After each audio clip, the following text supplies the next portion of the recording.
Aha! Well done, champions. We've snuck into the tomb of Sargeras under the very noses of the Horde and Alliance, and the Tidestone is ours. Yeah, it was actually surprisingly easy, to be honest. With the Tidestone under my control, I'll have the power to open up the oceans and draw these mortals into my trap. Oh yeah, I can't wait to draw the mortals into our trap. I'm glad you're happy with us, old weirdly attractive one. Oh, I'm very pleased. Take the stone and let's get going. Going? Are you sure? Yeah, don't you want to take any of the other super powerful Titan artifacts? Why would I want to do that? Well, I don't know, they're just lying here, is all. Yeah, I mean, while we're here, we might as well take all of the super powerful Titan artifacts, right? I mean, it can't hurt, can it? Don't be silly. What possible use would I have for all these other super powerful Titan artifacts that are just lying here unguarded? Well, I mean, you do have an old god locked up under you. Okay, fine. Bring all the pillars of creation if it means so much to you. I'll meet you back at the palace. Excellent. I'm glad she saw sense in the end. Put all the artifacts in your bag, Tally. Sure. Uh-oh. They won't fit. Tally, did you come here straight from Mechagon by any chance? I might have done, yeah. Well, then just clear some bag space. I'm sorry, it's not that simple, Evitel. I might need this machined gear assembly for recyclable parts. Look, you know what? Azshara was right. Let's just take the Tidestone. Okay, fine. It's just lucky there are no guards here. I know, it's weird, isn't it? Knowledge is power. Hello Internet, Taliesin here, and yes, I know what you're thinking, this video is definitely a little bit late, and I'm sorry about that, but you see, it's been a pretty busy week, and what I mean is, it's been very busy with, well, important business thing. Okay, fine, I've just been playing 8.2. There's been cinematics and controversy and people absolutely losing their shit and very important news. There's been lots of videos that should have been made, but I haven't bothered with any of that because I've just been playing 8.2. You happy now? I've been playing a video game for many, many hours a day and occasionally streaming, but always playing. So I'm sorry I didn't make all those videos and stuff, but on the plus side, I've got 7 essences and I think I've won the Battle of Nazjatar around 17 times, so absolutely no regrets. Rise of Azshara is here. We're going to tell you exactly what we think of it, what we hate, and what we like. We're going to talk cinematics, and Thrall, and Jaina, and the future of factions, and 6th month subs, and store mounts, and tears. So many tears as we get stuck into this massive, massive patch with its 2 new zones, Nazjatar and Mechagon, or should I say, the Lost Island of Mechagon, because people have searched for this mysterious place for centuries. Kurvo the Explorer is one of many who made it his life's work to try and hunt down this elusive island that absolutely no one had ever been able to find, no matter how hard they... Oh, look, there it is. It was just there all along, like literally in sight and swimmable with no fatigue. Anyway, the point is that after playing so much 8.2 this week, to the detriment of my actual career, I think we're in a position to tell you all about it. What we think is really great, of course, but also what we hate. And it's not all jumping jellyfish in that section, obviously, but I would be lying if I said I don't think the jumping jellyfish would make an appearance, that's all I'm saying. Oh, and don't worry, because we also won't forget that we are always wrong about everything as well, so we'll be inviting some help from our friends in the forums along the way. So, without further ado, here's the definitive review of everything we love and hate about 8.2 Rise of Azshara, okay? Go, go, go, go, go, go, go, go.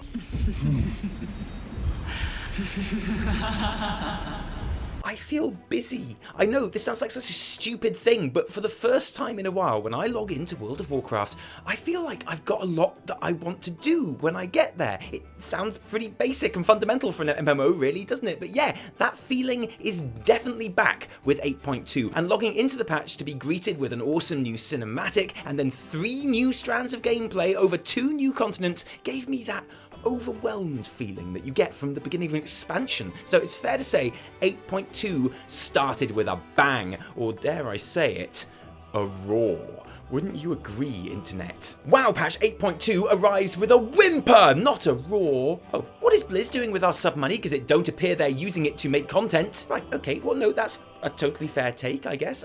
I can only speak from my own experience, and I know it's been less than a week since the patch launched, and of course it's easy to feel like there's a whole ton of stuff to do now. Now is when it would feel like there's a whole ton of stuff to do. It's later that it all starts to go wrong, and that's absolutely true, but it's still a really good feeling to have multiple real reasons to play every day. My routine is to head into Nazjatar and do everything I can there because I need that rep, not just for flying, which don't forget was the sole reason to do any of this back in Legion 7.2, but because I want the essences that those reps give, and if possible, it would be lovely to get rank 2 versions before the new raid opens in just over a week. Likewise for leveling my followers. I mean, I say followers, that's a bit misleading actually, because it implies there's more than one, but in a world where Blade Master Inawari exists, honestly, why would you need like anyone else? And because the war campaign story is linked to follower progress, that's extra reason to be taking it seriously, and also because Blade Master Inawari takes everything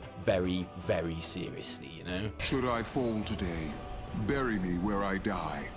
My spirit will watch over the battlefield for all eternity. I always keep an eye out for rares as I do my rounds because rep, and usually the Battle for Nazjatar pops while I'm there, so obviously I've got to kill some Horde scum, unless I'm on a Horde character, obviously, in which case I've got to kill some Alliance scum. More on the Battle for Nazjatar soon, by the way. Oh, and that weird purple skull thing that appears in the center of the map every now and then too, because if you get there quick before Azshara's big bad humongous invincible world boss gets like instantly killed, then you'll get 150 rep tokens for that too. And if this was any other mid to late expansion modern WoW patch, that would be that. But once I'm done with Nazjatar, I suddenly remember that Mechagon exists, so I head over there. And look, I have to admit that for the first couple of days, I didn't really get Mechagon, okay? After doing the initial quests, I'd make a short flight up after wrapping up Nazjatar business, do the new quests that had popped, and then just sort of wonder what there was to do, run around aimlessly for a bit, and then move on. Like, going to Chromie's Alternative Future was fun and everything, but despite how characterful and fun and beautiful the island is, and how much I love everything about how it looks and sounds, and how ready I was to adore it, I always left Mechagon feeling a little bit disappointed. And that was going to be my take in this video, but then on Saturday, when, yes, I really should have been writing this video, Mechagon just clicked for me. I had done the new quests and they were fine. I made new trees grow out of dead stumps in some kind of Azeroth new deal, and I was totally down with that, and I was just starting my aimless wander of slight disappointment when I came across a weapons table that I spent some spare parts to complete, then put on the mother-shitting rocket pack and spent the next 2 hours flying around the island hunting rares. I unlocked a whole ton of new blueprints, which I really want to make. I'm closer to my Meccano cap, which, yeah, I know everyone already has, but I spent all my supplies on rocket packs, and then on new essences, which I unlocked when I hit Honoured with the Rustbolt Resistance. And I realise now that the whole point of Mechagon is that it expands out like a sheet of paper unfolding, and the more you do there, the more opens up for you to do. It keeps getting better and better, and now I look forward to heading over there every day after Nazjatar. But that's not all that's on my to-do list, because I've also been bopping Mythic Islands with my homies, initially to, again, unlock an essence, and then to upgrade that essence, and then because I needed to win a PvP island for part of another essence. Okay, internet, can we just take a moment here, please? Because I ran and won a PvP island expedition, and it was fun. I mean, I'd be surprised if I ever did it again, obviously, but for that 10 minutes, it was fun, and I've totally done that now. And then, because I really want to get to level 55 on my Heart of Azeroth before raid, so A, I can have that sweet minor power slot unlocked, and B, so I can upgrade another essence. At this stage, it might be worth warning you to not attempt any drinking game to this video where you take a shot every time I say essence, because if you did, then you're already dead, and I'm very, very sorry about that. Then, when I get through all of that, I hop over to my Herbing Druid alt to run around Nazjatar for a bit, because I need 400 more Zin Anthid to make my new 440 level alchemy trinket, because we've got a world first to win and prove ourselves once again the best guild in the world with a name a bit like Immortalis. This is hours of content every single day. I haven't even started thinking about gathering up all the new mounts and collectibles yet, and it feels great. I mean, I think we can all agree with that, right, internet? We can all agree it's good to be busy. I'm glad that every day there's a new Nazjatar quest that's more frustrating than the last. What an absolute joke. This place is worse than Argus. I don't know why they make these zones so frustrating that they're at the point where they're unfun. Okay, so yes, we will address the quality of that content separately. Here is the best thing.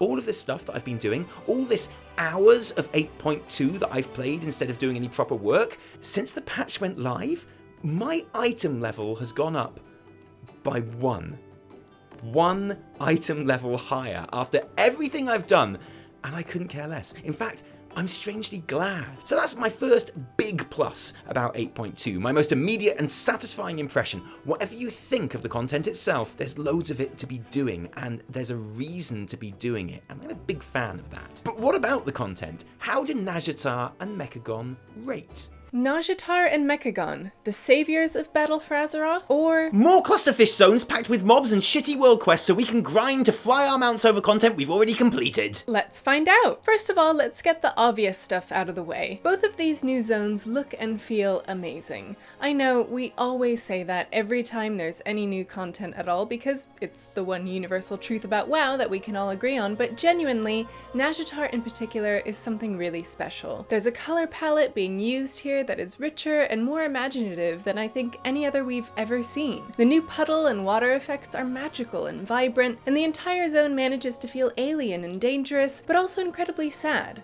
Honestly, I think Nazjatar, wherever it is, because the game really doesn't want to show us where it is, which I find slightly annoying, but there we go, is the most forlorn and regretful environment we've ever been given to explore. Some of the choral as in singing, not coral as in big knobbly pink reefs. Music in the ruins of Zinashari is so full of yearning and sorrow, and there's a really impressive sense of a people and civilization lost to the waves. Except they haven't been lost. They've been changed into voidy gill people. And those Naga stronghold parts of the zone with their bioluminescence making everything a deadly fish disco are awesome too. And, if you're not careful, really dangerous. We've talked a lot on the channel recently about how we wanted to see the mobs in Nazjatar provide a real threat to our characters, and actually, surprisingly, some of these Naga mobs hit really hard, especially in those areas where the previously underwater city is and where the mobs are most densely arranged. It's incredibly easy to end up pulling far too much at once and getting absolutely owned. And this is great! I mean, we would have gone a lot further with it, but it's still much meaner than we were expecting and makes traversing through some areas of the map genuinely fraught. It's good, because once the raid and new dungeon are here, then we're going to gear up and none of these mobs will be a problem at all, but for now, in the opening weeks of the patch, it's refreshing to have that sense of danger back in the game. I mean, we all wanted that, so we can all agree that this is a good thing, right, internet? Nazjatar is a nightmare of kill one mob and 50 more come at you. Hey, let's make Nazjatar feel dangerous. No, not really, let's slow them down as much as possible and call it content. Nice try, Ian, no one likes Naj. Awaiting the typical, but I do, Naj is amazing. Oh, that's me. I guess that's me. Yeah, I like Naj, so that's totally me. Sorry.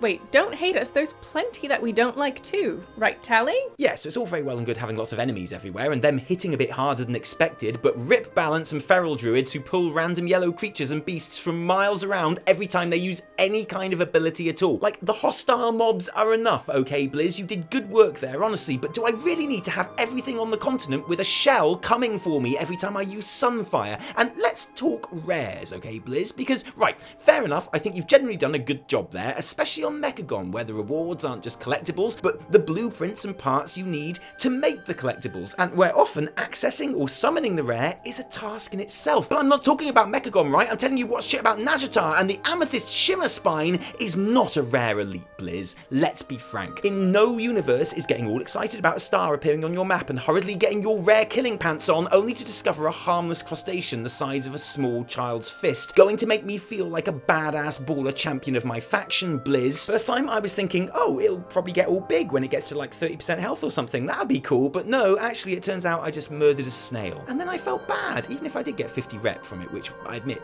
did help. But I have other, more serious concerns too, like the Battle for Nazjatar, because look, one of my big loves about 8.2 is how compact those two new zones are and how wonderfully geared up they are to enable world PvP. Mechagon is hilarious in that regard, but I really love the Battle of Nazjatar. Battle for Nazjatar is a failure! Unacceptable that we are being forced to PvP again! I love when it's 5 Alliance versus 100 Horde in the Naj PvP event. Thank you for your time, and let me get back to helping my 4 buddies. Okay, so I get it's not everyone's cup of tea, but these guys do have a point. When it's good, the Battle of Nazjatar is very good, and everything I hoped that it would be. Flags being taken and lost, big groups of opposing players clashing while masses of accidentally pulled mobs join in to really mess things up. It's great. However, there's a fair bit of evidence to suggest that the sharding in Nazjatar is totally broken right now, because most of the time, one faction will easily win every battle without the other faction scoring any real points at all, which is weird. Like, Nazjatar is one single zone that you port into. Surely this is the easiest environment to balance the factions with sharding. For me, for the first couple of days, the Alliance won the battle so easily every time that there were literally no horde to kill to make sure that we got rewarded for the event. And so inevitably, every battle turned into us running riot through the horde-based new homes, slaughtering anything that moved.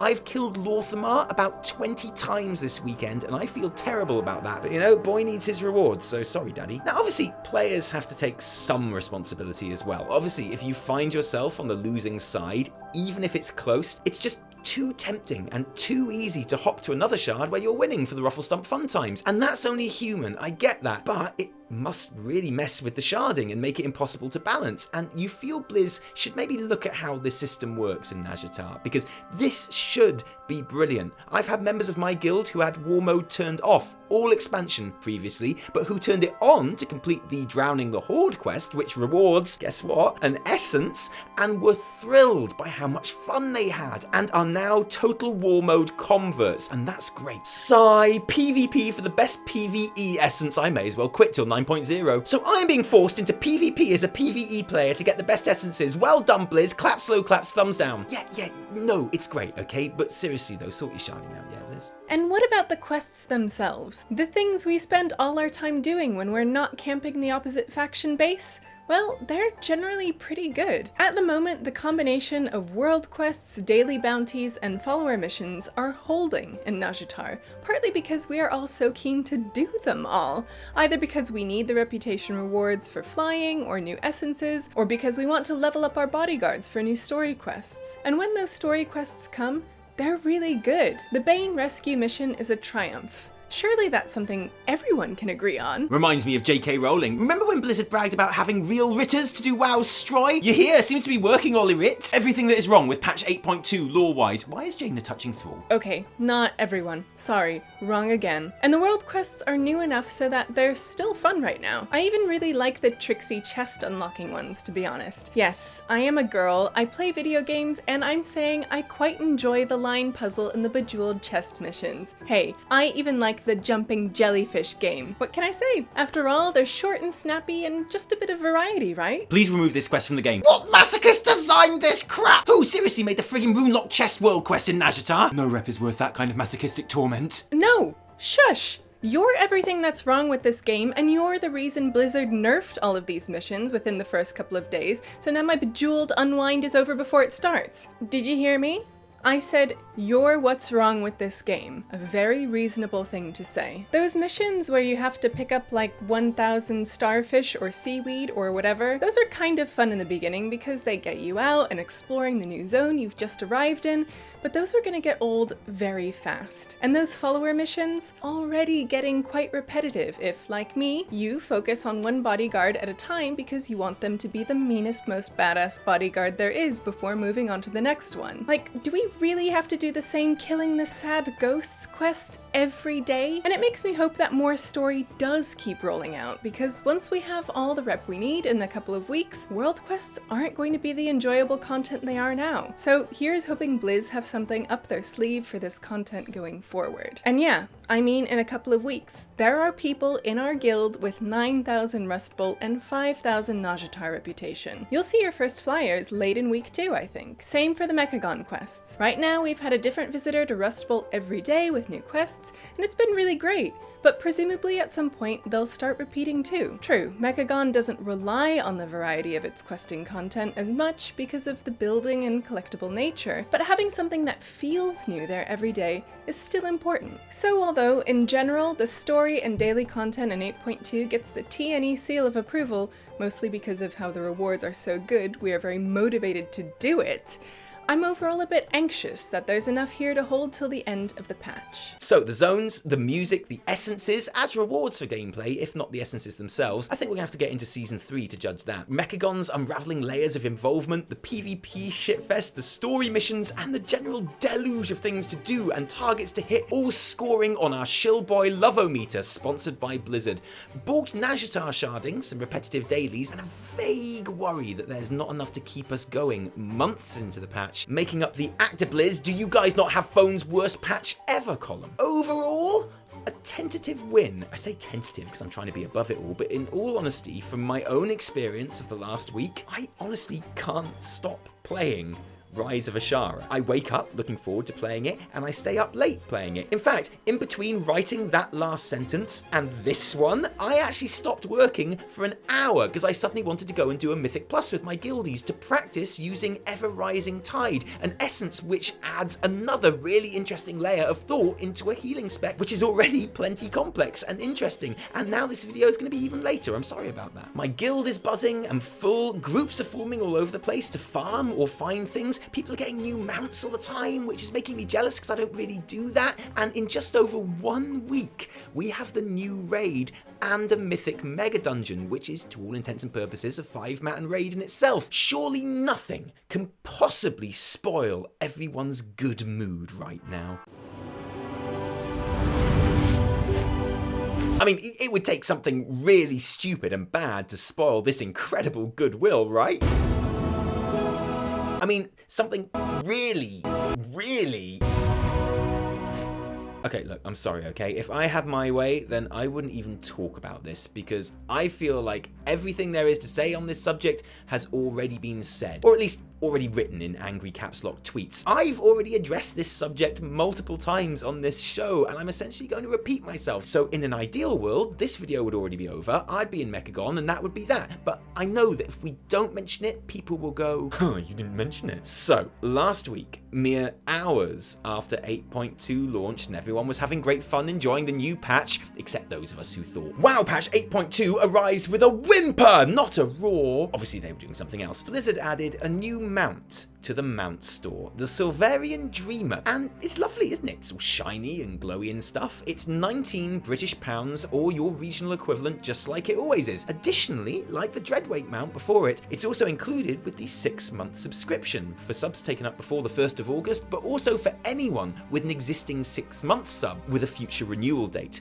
Those are the facts, and whatever this product may or may not be, and whatever my opinions on it, one thing this is not at this stage is surprising. This now follows a pretty established pattern of a paid mount being added to the store or a promotion coinciding with a major content release in the game. Undoubtedly because those are the times when the most people are playing and invested in the game, and therefore the paid product has the biggest possible potential customer base. It's not rocket science, it's grade school capitalism. And one place they definitely understood that too, obviously, were the forums, where, okay, so most people are against the store and most people would much prefer this mount was included in the game proper, but honestly, it's not like we have a shortage of fun new mounts in the game at the moment, is it? So it hardly seems worth, no. It was a shit show. Obviously. I think I'm finally done with this game. Like, done. Blizzard are dead to me. They give us a cool and interesting patch and then spit in our faces with a store mount cooler than any mount you can find as an earned reward. Don't buy it, it's a tarp! Another pathetic and embarrassing way to squander the goodwill you earned with the patch. Store mounts are a cancer to the game. Now, that last comment is from Asmongold, and in fairness, he also says something that I completely agree with. When you pay for an expansion and for a sub fee, you shouldn't have to pay for items too. And you know I agree with that because I repeat it literally every time there's a new store mount and we have to cover it on this channel. But just to clarify for those in the comments, I don't like the store. If I could click my fingers and make it disappear, then I would, but...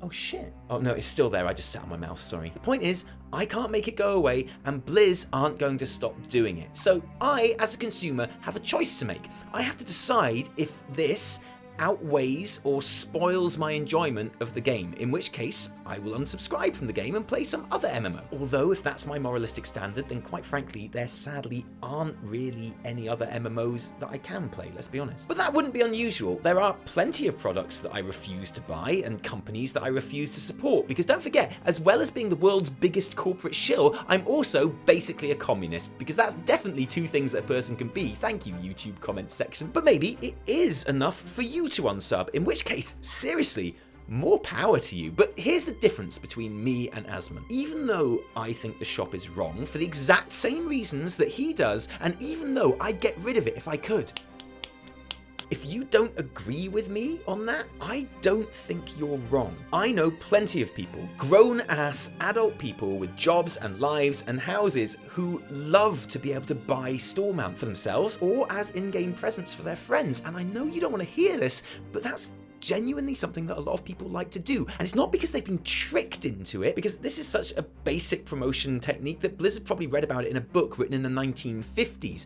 They know what they are buying. They are not fools. They're not less savvy than me. They just don't find the store distasteful like I do. And if that's you that I've just described, I don't share your view because I hate the store, but I don't think you're wrong. And I certainly don't think that you are the problem or cancer. And I'm certainly not going to go around spitting on people riding the mountain game because my IQ 300 consumer champion brain has finally caught up to that of a vaguely angry 15-year-old. One thing I especially don't like is that even though you can buy this mount with your in-game gold, yeah, I know you hate me saying that you can do that, but you really can do that. So you're just going to have to get over that for a second, because if we don't admit that you can do that, then this next bad bit is going to be so bad. This time, you can't buy the 6-month sub with gold and get the mount. The Dreamer only comes with a recurring subscription, which you can only do via a card transaction. Now that wasn't the case for the Dreadwake mount sub deal, which means that Blizzard have purposely changed it for this. And I think that's a little bit sketchy, to be honest. But even more than that, even more than my dislike for the store, the absolute main reason that I don't like this mount is that I don't really like this mount. I mean, it looks lovely and everything, but it doesn't interest me at all, because I prefer mounts that I've worked for. The reason I love my hippo so much is because, well, he's the best, most beautiful, glorious, round, roly-poly angel boy ever born, obviously, but also because I had to work really hard for a really long time at a part of the game that I'd never played before and that doesn't come naturally to me to get it. That's why I like my pink artifact appearance so much, because likewise, it means something to me. Now, if store mounts somehow destroyed that, if they somehow impacted the things that I like and care about, then I'd agree that maybe they are a problem. But as things are, they're not. They're just a thing that I don't like, that doesn't actually affect me in the slightest. Less cancer, more a blemish or a paper cut or a gentle sneeze. And just to make it clear, because I know I gotta make it clear, I don't like the store. I wish it didn't exist. But honestly, if you expect me to be more concerned with this than all the fun I'm having right now in game, then that would be a lie, because I couldn't give a shit. And if I pretended to give a shit, then the only reason would be to stoke your outrage so that I could make money out of it. And I'm not going to do that, because even though I am a massive corporate shill, I'm also basically a communist or something. Hey, so I have a question. Yes. Are we ever going to talk about that Jane and Thrall cinematic? The Jane and Thrall cinematic, Crossroads, I believe it's called. Yes. Yes, I would love to, and I did promise everyone we were going to talk about it in this episode of the Weekly Reset. But as you can see, this episode of the Weekly Reset is about 15 hours long, and it just didn't feel right to put it in with all the other 8 like a proper cinematic analysis in with all the other like 8.2 stuff. Because when the patch went live last week, even before I played it, even before I logged on for the very first time, I sat down at that desk just in front of us, and I wrote an amazing cinematic, even if I say so myself, of the first cinematic, an analysis. That's a good one. Yeah, it's a brilliant one, exciting. I was a bit worried that it was going to be very functional. I was like, it's just going to be like ships falling down a hole. Won't be much to talk about. But then there was all like the Azshara and N'Zoth stuff, and it was really cool. And like, we ended up making a 25-minute video about it. And then, as I completed that video, like the Crossroads cinematic came out, and everyone was like, "Oh, we don't care about this video, Tally. You got to talk about the other one." And I was like, "Do you know what? It's a brilliant cinematic. I definitely want to talk about it because there's loads of important things and lots of like interesting possibilities that it brings up as well, besides the actual cinematic itself." But Also, I actually want to play this game that I like. Oh, I know, it's so hard. Life is so really hard. Well, I was like, we want to talk about it in the weekly reset and stuff. It was my conscience telling me that I couldn't make a cinematic analysis without, I had to play the game a lot, or else, honestly, how could I talk about it? How could I sit there and talk to those people, Evitel, at home right now, and tell them I played the game when really I hadn't that much. Fair, you have a point. I owed it to you. You have a point. Yes. Yes. I owed it to you to play that game pretty much non-stop. I mean, in theory, I could just play it all the time and tell me about I it. thought, and then you could just do the videos. I mean, that's what you do anyway. Shh. So in my head, we were going to put the cinematic analysis in this episode, but it just didn't fit in this episode. So if anyone even still cares, maybe I could be convinced to make it for next week. Okay, but the thing is, I care. I really care. So, what do you think is going to happen? Like, is there going to be one big faction? Like. Oh, okay. So this is the thing that everyone's been talking about since the cinematic, the idea that because like Jaina and Thrall are like bezies again now, and they're all like, she did this. She went threads and upon threads of speculation. Like, they've been best mates for ages. There's been fanfic of them out for like decades. Like that ship has been sailing for a long time. If you know what I mean. And there was one that was like, oh my god, like if you ever touch a man like that, that's not platonic. It's like that thread was written by a man. I've definitely touched some arms in my life. Bro, me and you have got a lot in common. I feel for you, but you are wrong. What do you think? Do you think like next expansion, because they said, oh, let's all be friends, do you think that means that next expansion there will be, well, I'll discuss this in the cinematic analysis if I make it, but like, do you think that means next expansion there will be no factions and will all be one big happy faction, or just unfortunately no. I don't think it's going to be that, but I do think maybe there will be some like flexibility between people joining the Horde Alliance. So you think there will be a change? I think there will be some kind of change. I think you'll still have two factions, but maybe there will be people who are faction curious and want to explore. No, it's really interesting. Factions. Like I don't know how I feel about it. I think there'll be another change. I think there'll be a change in the way the factions work somehow. But I think they'll still be Horde and Alliance. I think they'll even be called Horde and Alliance. Someone came up with a really interesting idea that there might be like the Scryer and Aldors from Burning Crusade, where you like have a sub faction that you kind of work towards, align with, and that would be Light or Void. Which would be quite fitting. So you'd still be Horde or Alliance, but you'd also be like veering towards the Light or the Void. Cool. Kind of like a Paragon system, which I really like. I feel like that could work really well. I've never thought of that. That's really interesting. I never thought about it. I made a video about it 2 years ago. Mate, Tentacle Overlord all the way. But here's the thing, right? Oh, there'll be no more factions because Thrall and Jaina, they love each other and they want everything to be okay. Do you know what Thrall and Jaina have got in common? What? Neither of them are leaders of their faction. So, like, basically, it doesn't really matter what they think. Do you think this content will see us okay for, like 3 months until 8.25? It's hard to tell. It's hard to know, because I'm enjoying it now. But, yeah, doing it every day, like, I'll definitely hit fatigue at some point. Yeah. And then once I'm flying, I'll just be a bit like, meh. Yeah. At the moment, I'm totally willing to grind those reps, and I'm thoroughly enjoying it because the rewards are so good. Yeah. Once I've got those rewards, it's going to be tricky to kind of keep that excitement, unless Mechagon kind of surprises us with how it like unfolds. Yeah. Or Nazjatar as well. Yeah. Because like presumably there's going to be more story after the raid, which won't be very long at all. So it's going to be interesting. Hope you enjoyed this episode, because there won't be an episode of Weekly Reset next weekend because it is our wedding anniversary. Yay. And we is going away for the weekend. Yeah. It's going to be ever so romantic. We're going to Venice on the gondolas, and then we're going to Paris, and we're going to have wine and a meal under the moonlight. Oh, it's going to be so good. We're going to Bristol. Going to Bristol, it's going to be lovely, but we won't be making Weekly Reset, but we might get the cinematic analysis out in the week. We'll definitely be streaming a lot of 8.2, Heck yeah. But just don't be scared when there's no Weekly Reset next week. Yeah. I'm sorry. Hopefully there'll be no news. I'm sure that will be the case. I'm sure there won't be any news at all. No. Oh, thank goodness the storm out hit this week, otherwise we might have missed it. Oh, Can you imagine if we'd missed that? I'd be gone. Oh. Thank you for joining us. If you like this video, don't thank us. Thank our patrons who give their actual real-life money to make these videos happen. Guys, thank you so much. We've got some more videos coming up just for you. Absolutely. If you didn't like it, downvote the shit out of it. Remember, my name is Mad Season Show. Huh. It's not. Oh. My name... That'd be so disappointing. No, my name is Taliesin from me. And me, Evitel. Until next time, cheerio.